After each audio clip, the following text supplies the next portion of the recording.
Привет всем, дорогие друзья, кто в этом стриме.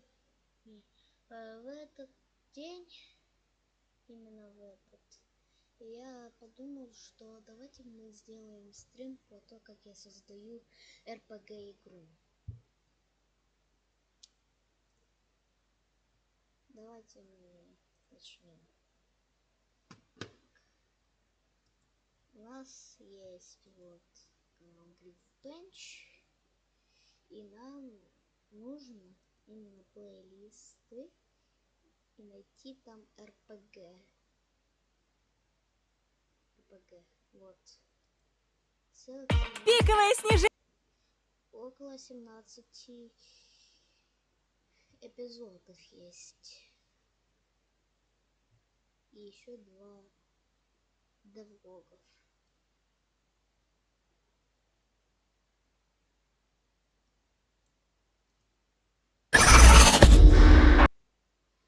И вот. Благодаря ссылке griffpatch RPG assets мы можем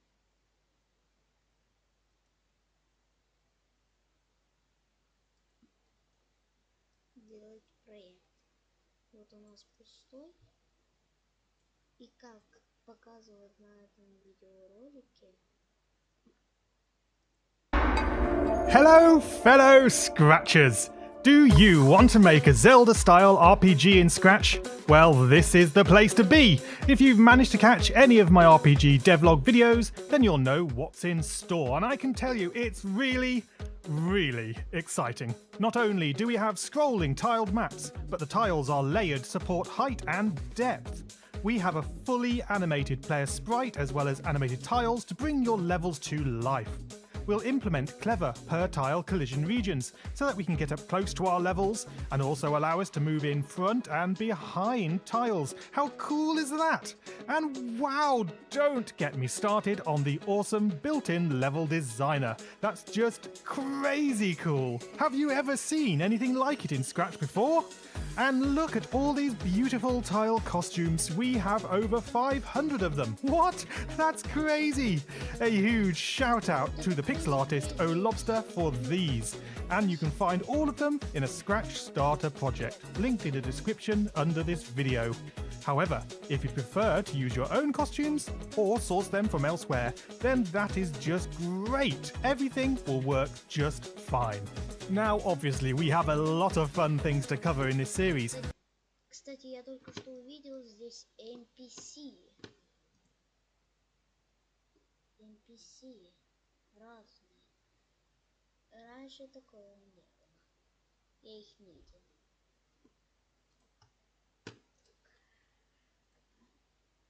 But we have to start somewhere, and today, in episode 1, we will be focusing on the player. Specifically, adding a solid game loop to carry us through the entire series. And then player controls and movement, getting that diagonal movement to work just right, not too fast and not too slow, is the real trick. Stay tuned to learn how we fix that. And finally, we'll add in that lovely player animation, getting things looking really pro. Costume naming is key, so make sure to stick around until the end of the video to learn my clean and concise coding tricks. Are you ready for this? I know I am. Guys, let's get scratching. We'll begin by checking out the Starter Asset project. Click the link in the description under this video, or you can find it by visiting my griffpatch tutor account on Scratch. The first time you visit the page, you'll need to give it time to load, as it's got lots of assets, and I mean a lot of assets in there this time. If we look inside, we have a player sprite. No scripts, but plenty of very cool costumes. Кстати, я вот только что заметил. Вот фонд есть вот здесь, а вот здесь вместо фонта NPC. Может быть, и там находится фонд? Там текст. Нет, их вырезали. А жаль. Но у нас есть titles. Очень много titles. Какой-то эфир, все такое. Давайте начнем. Costumes. These ones I downloaded from opengameart.org, and all the credit goes to the user Viriel. Viriel was hand-drawn by the RPG resource available to us. Thank you, man. Moving on, you'll find I've made a pleasant pre-tiled background sprite full of grass. Yep, useful. Then we have a neat font sprite. You can refer to my text engine tutorials to learn how we are going to make use of this later on in the series. Lastly, we have the asset project thumbnail. Yeah, we won't be needing that. Right, so let's hit remix, and we're ready to go. This is the Scratch RPG episode 1. Вот, все, наконец мы сделали ремикс. Теперь скретч. Говорят, эпизод. Эпизод 1. Говорят. The first thing I'm going to do is just click on the thumbnail sprite and hide it. Oh wow, look at the size of that player sprite. Click back into the player now. Shall we do some coding? When green flag clicked, we want to set things up. So start by setting the sprite size to 200. And Да, 2000 сравнивать. then click that script. Here we go. So the first thing you'll notice is that all the graphics in my RPG have that retro pixel art vibe. A size of 200% means that we see all the details. That's so cool. Next up, we'll make the player face us. Switch costume 2. So now is probably a good time to talk about how we've named these costumes. The first part of the name indicates the action being performed by the player. Idle means they are just standing still. The next number indicates the direction they are facing. I've used the standard Scratch directions here, so 0 is up, or north if you like, 90 is right, 180 is down, and -90 is left. Just the same as the direction numbers here. So, to face the camera, we want the idle 180 costume. Back in the code, switch to the idle 180 costume. So that covers size and costume. Next up, we need to talk about the sprite's position. For single screen games, we have the luxury of only having to consider a sprite's position on the Scratch stage. But for scrolling games, we need to keep track of the player's X and Y position on the entire level map. For this reason, we have to create 2 new variables. Player X for all sprites. Now, as a helpful hint, you might notice that I always Говорят, что надо сделать новое. Так. Player X. Я раньше проекты делал. use fully uppercase letters in my variables that are for all sprites. And now we need to create another variable, player Y, also for all sprites.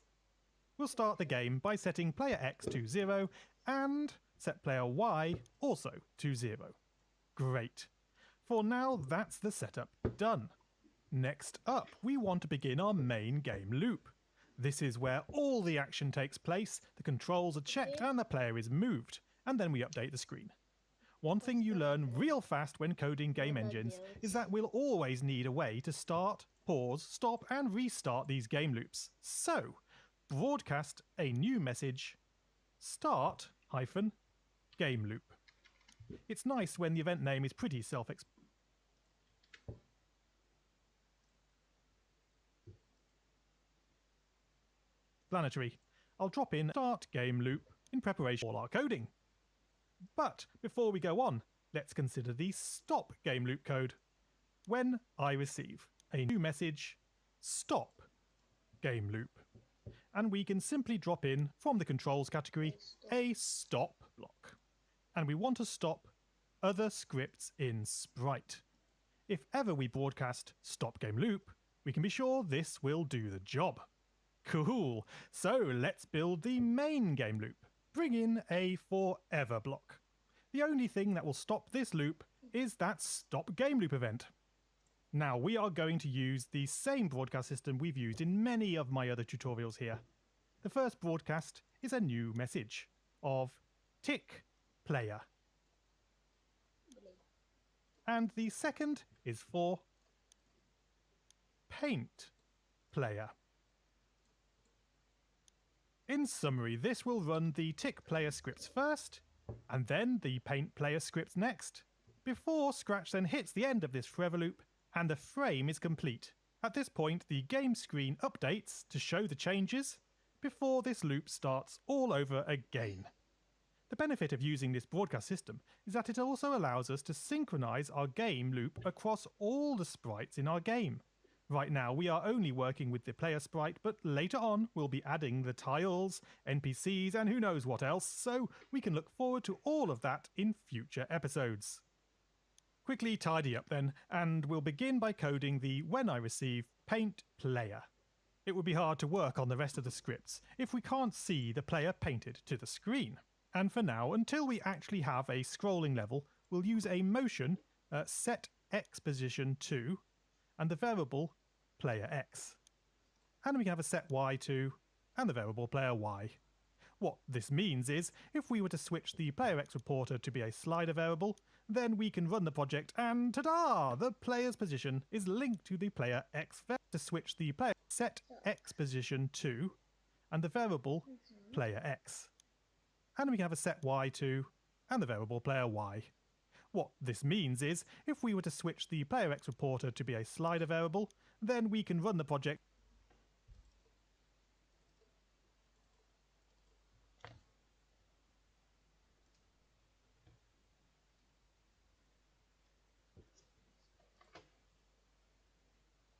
Все, запись нормально.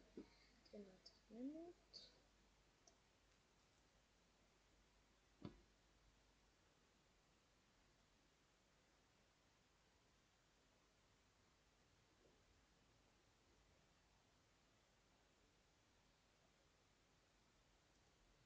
Так, ладно.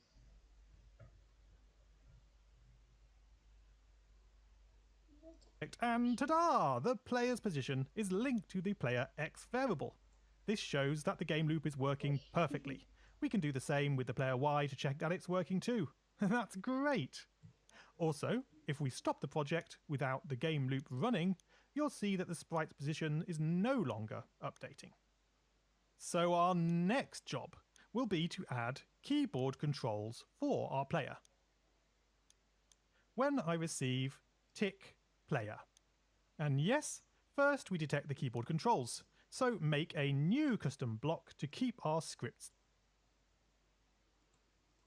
Теперь нам надо тип-плеер.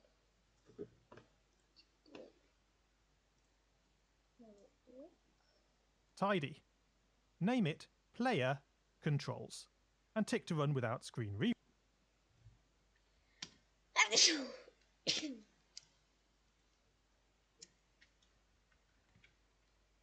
Player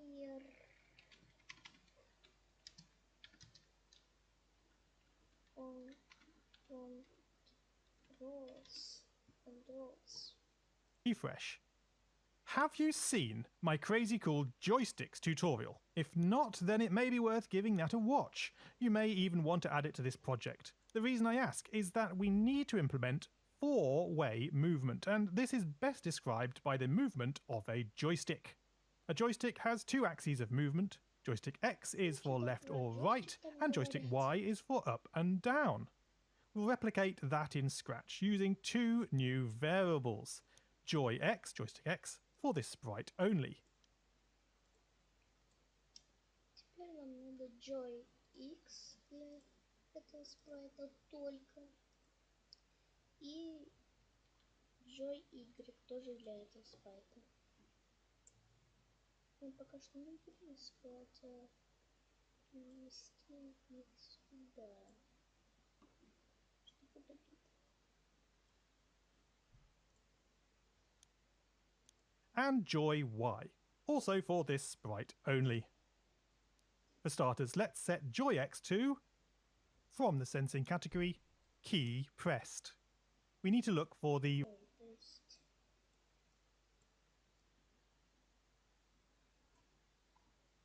установить X, если клавиша. Right arrow key. If you run the project here, you'll find that the joyx variable now toggles to true when Так вот, смотрите, здесь написано false.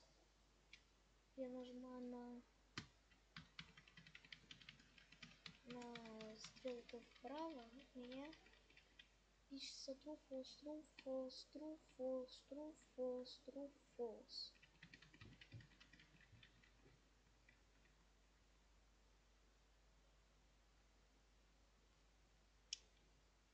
Ага.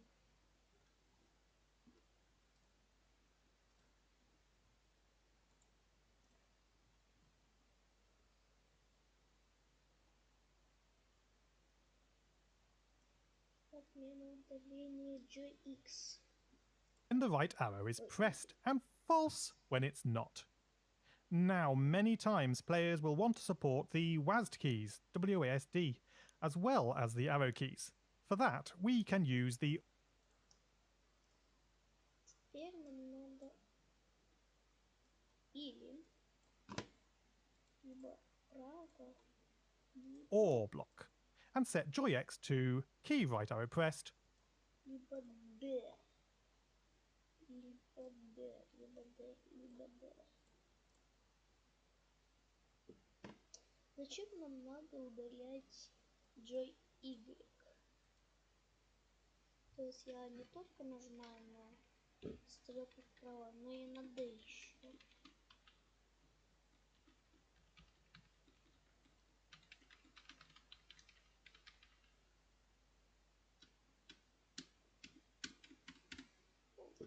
Знаете, or я key вам не D понял. pressed. Now, pressing either of these keys causes joyx to become true. That's excellent. So how about the left key? Duplicate the OR block and change the keys to left arrow and the A key. And here comes.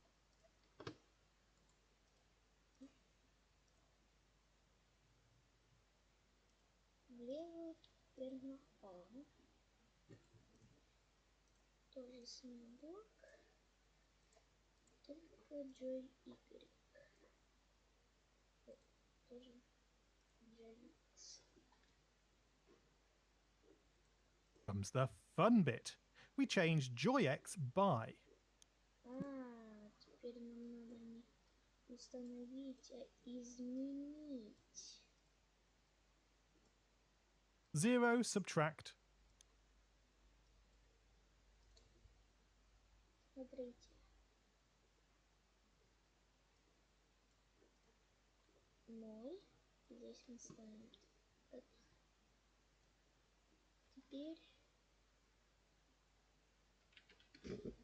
у нас вот так вот. Получается не true false, а минус 0. Минус 0. То есть минус 1, 0 и 1.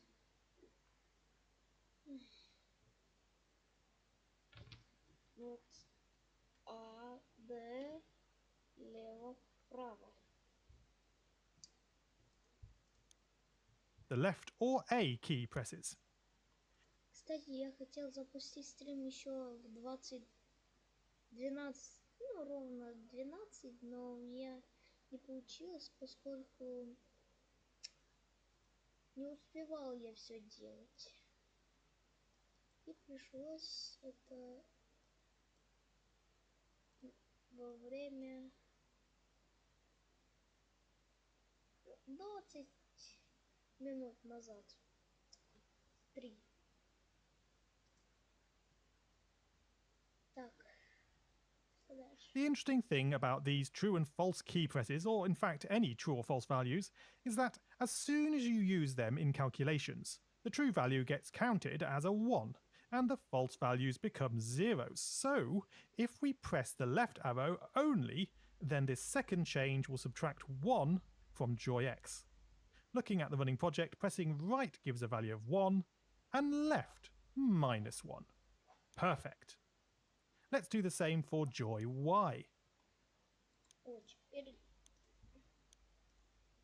Теперь надо джойстик Y и, наверное, здесь up arrow, то есть вверх и вниз.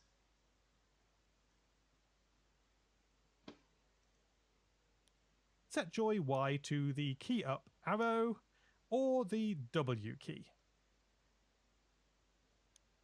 Changing joy Y by 0, subtract the down arrow or the S key.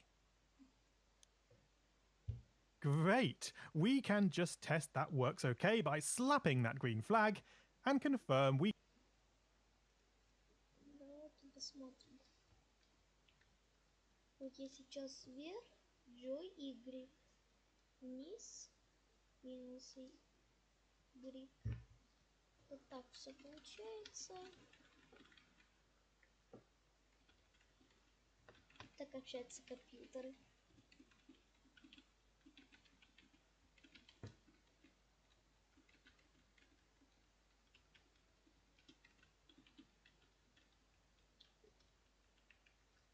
А так общаются не компьютеры.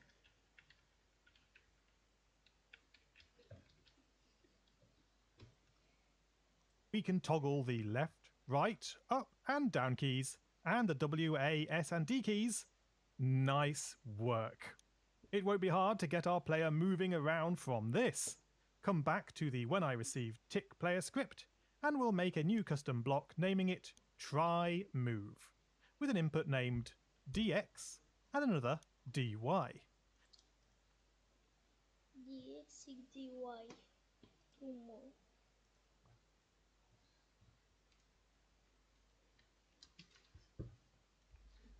To move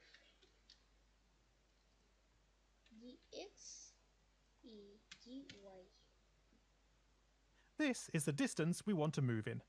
Tick to run without screen refresh. So we'll make use of this new block right away, right after checking the player's control keys, and pass in the resultant joy X and joy Y values.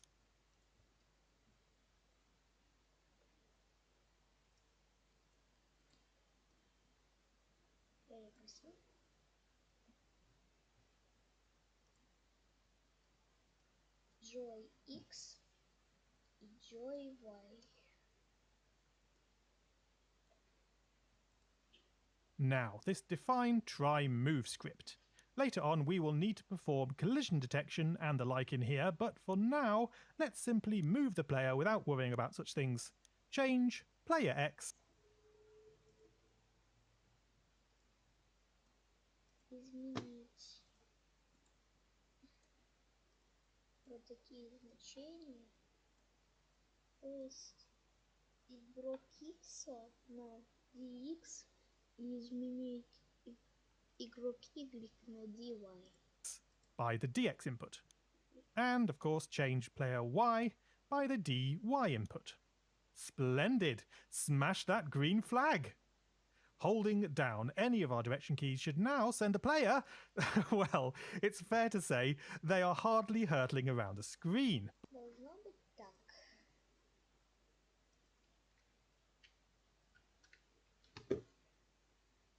Вы посмотрите на плей Y и плей X.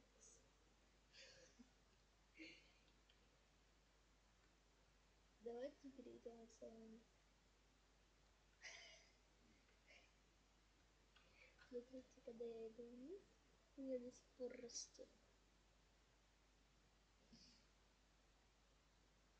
Давайте на нулевую. Вот. Прикол.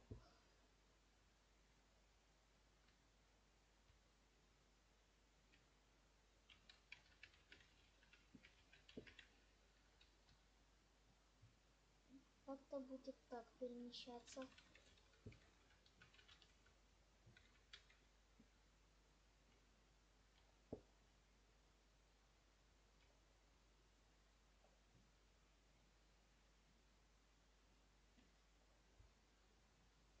Прикольно.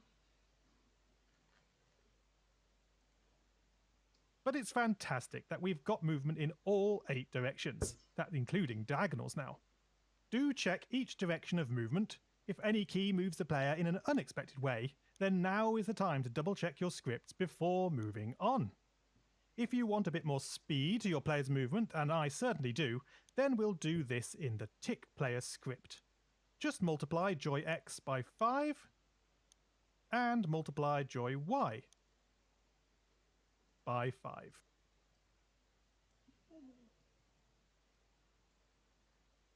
Нам надо все умножить. Так, почему мне запись? Наверное, случайно нажал на клавишу. Ну пусть.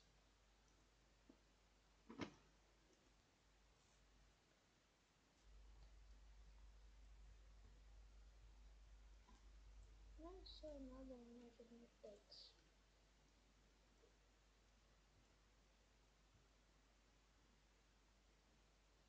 А мне интересно, сколько будет минус 1 умножить на 5.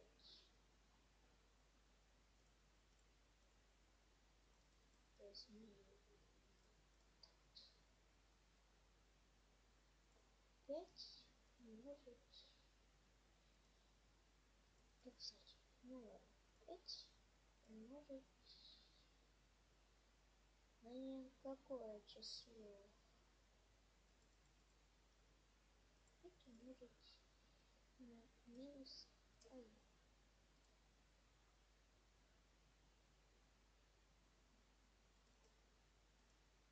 Пять умножить на минус умноженное на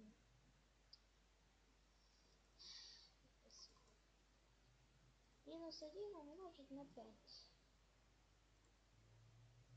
Минус 5. Понятно. Now here's an interesting thing. You may have no... Тестируем. Игрок начал строить.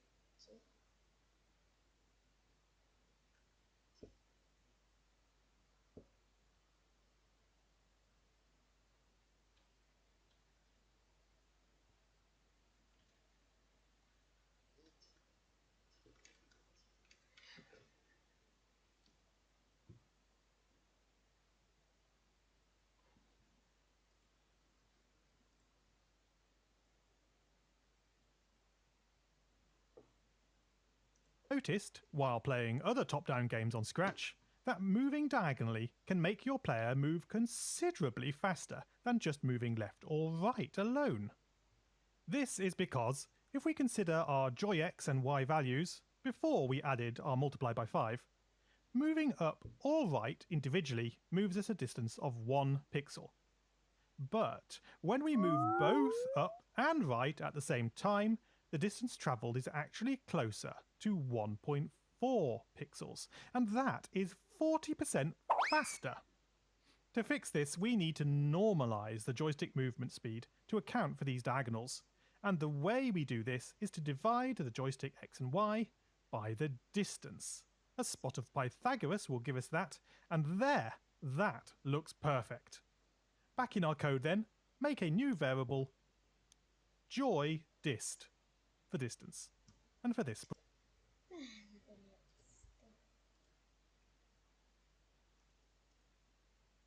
This in the tick multiply have no known individually that distance. A spot of Pythagoras will give us that, and there, that looks perfect. Back in our code then, make a new variable, joy dist, for distance, and for this sprite only. Then set joy dist to the square root of, and bring in a sum operator, and 2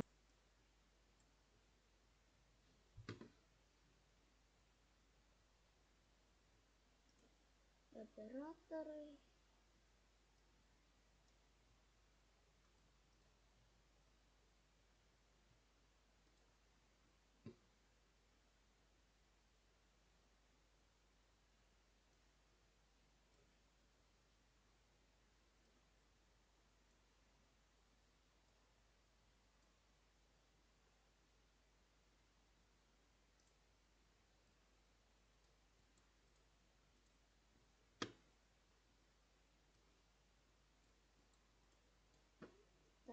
multiply blocks. And we want joy x multiplied by joy x and joy y multiplied by joy y. Cool. Pop these in either side of the addition. That gives us the true distance. And we can test that by running the project and checking what values appear when we move around the screen. We should see zeros and ones and 1.414214 for the diagonals. Also, see how the distance is never negative, even when moving left or down? That's quite useful, actually. So come... Давайте проверим.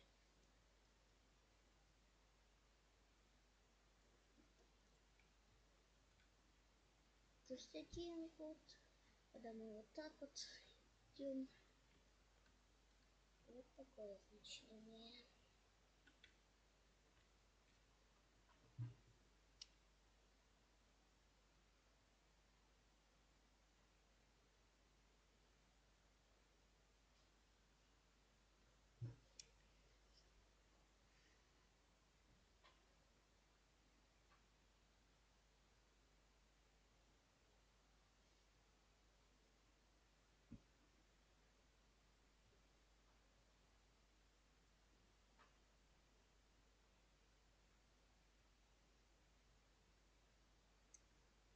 Надо немножко поправить.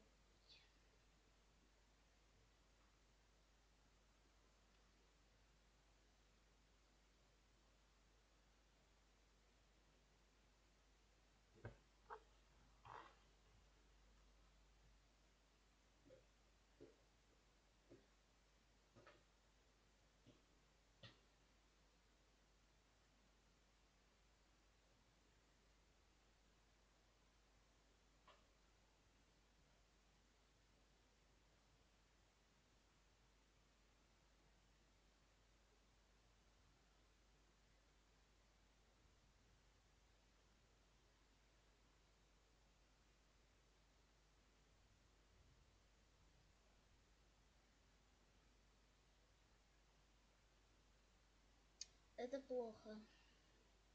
Только что посмотрел в окно, а там капец какое ветрище. Может быть, стрим может отмениться. Но мы не сдаемся, понимаете? Мы не сдаемся. У нас всего вот такие 3 эпизода. Давайте продолжим. Come back to when I receive tick player script. Bring in an if-else around the try move.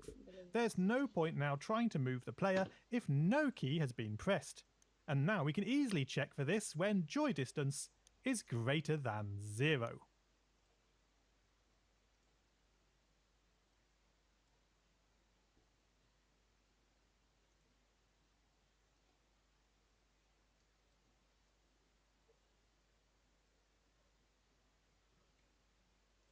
Why not just give that a quick playthrough to ensure that nothing has gone awry? And yes, I can still move around just fine. Okay, so next up, we are going to be dividing the joystick movement by this distance.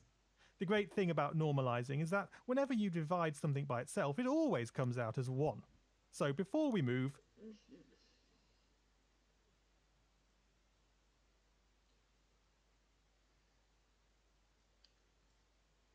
set joy x to the result of dividing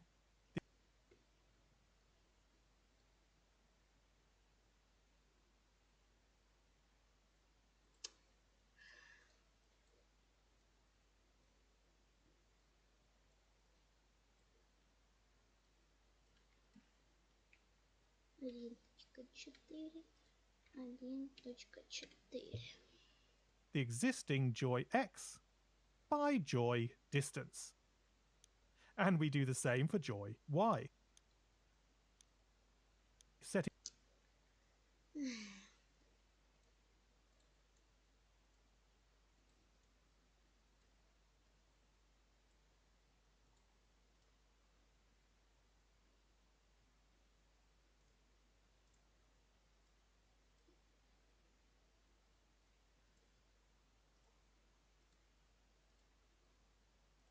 joy y to the result of dividing joy y by joy distance. Right, that's how we normalize. Shall we give it a test? Oh, this is great. The normal x and y movement is unchanged, but the diagonal speed has been... То есть как-то вот у нас вот так вот. Блин, что я сделал?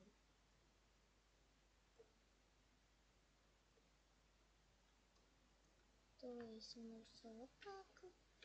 Все как обычно.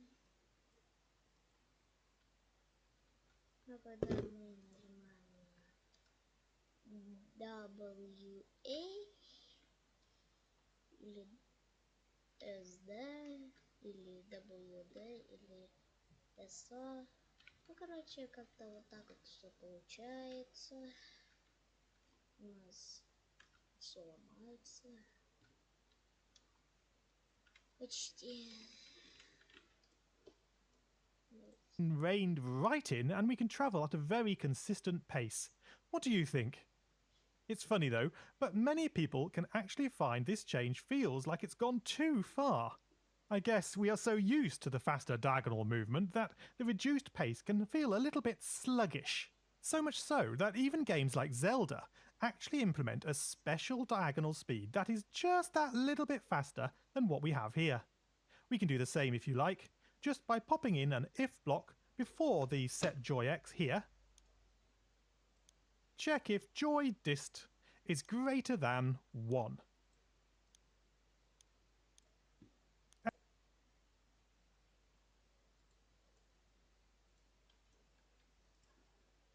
And if it is, then it's definitely a diagonal. So to compensate, we set joy dist to 1.25.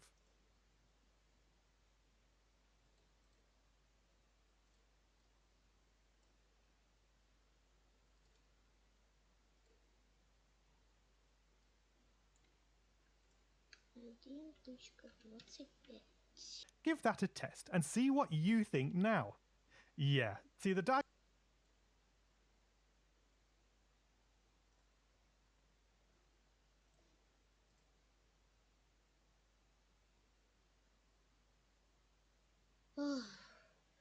Я подумал, что все.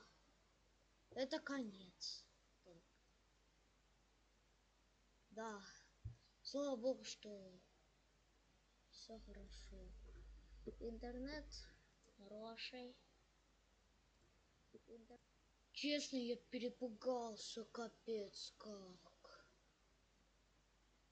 Ой-ой-ой. Все работает. 40 минут стрим.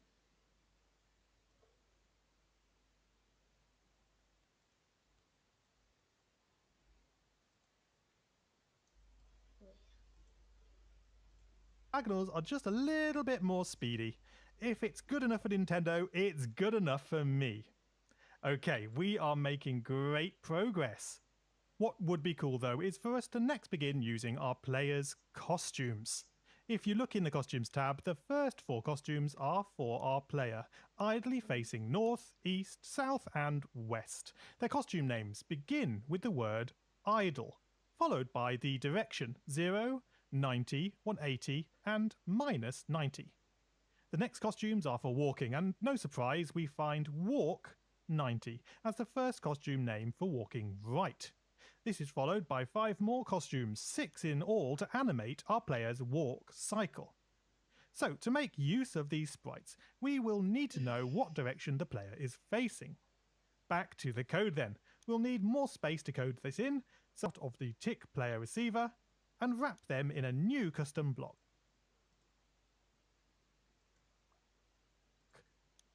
Player movement.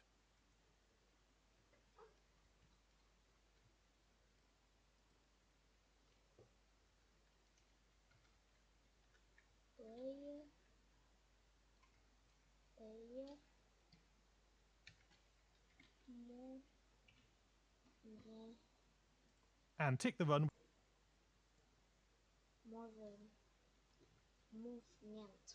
without screen refresh block. pop those scripts in the define block and make use of the block from where we pulled it. Great, so to tell what direction we are facing, use an if-else block and check if joyx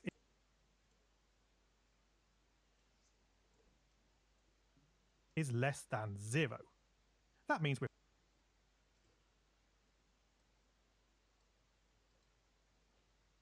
facing to the left.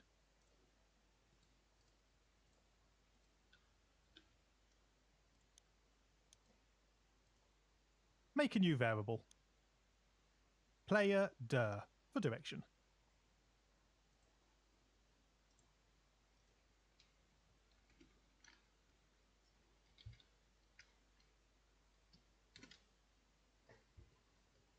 For all sprites.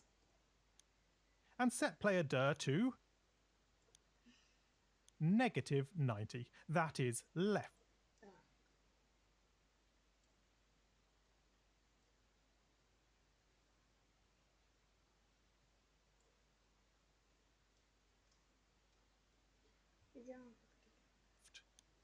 Next up, duplicate that if and check for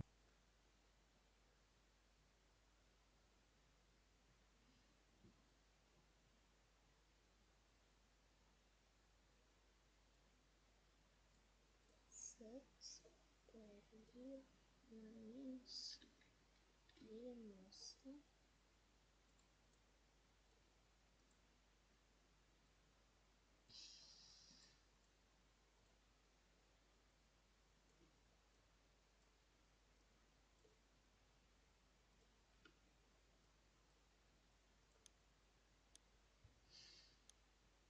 and set player dir to 90.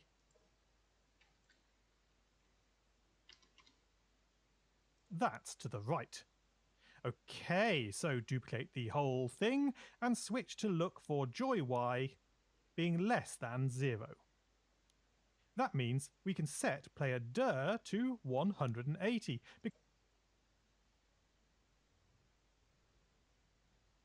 Боже мой, какой раф мне благодаря дерева стукает в мое окно. Там тын-тын-тын каждый раз. Надоедает каждый раз. Уже 180 здесь, а здесь 0. Because that's the down direction. And then, well, if none of the above, it has to be up. So we can scrap the last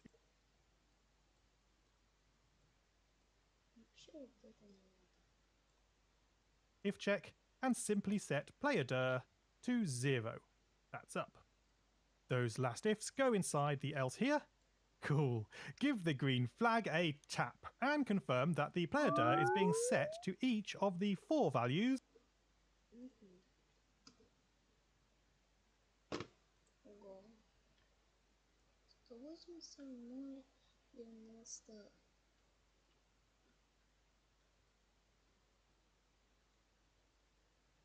Ох, ух ты.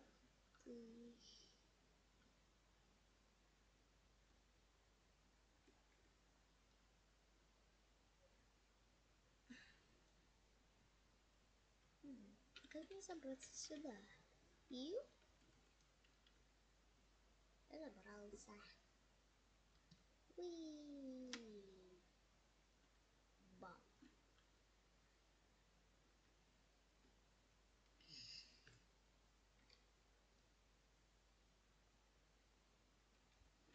Да. 0, 90, 180 and -90 as we move around the screen. That's wonderful because that means we are free now to set our costume. Switch costume to... Now remember our costume... Кстати, последнее. Атак Б-9005. Как-то так. Это минус 95. А где А? Это...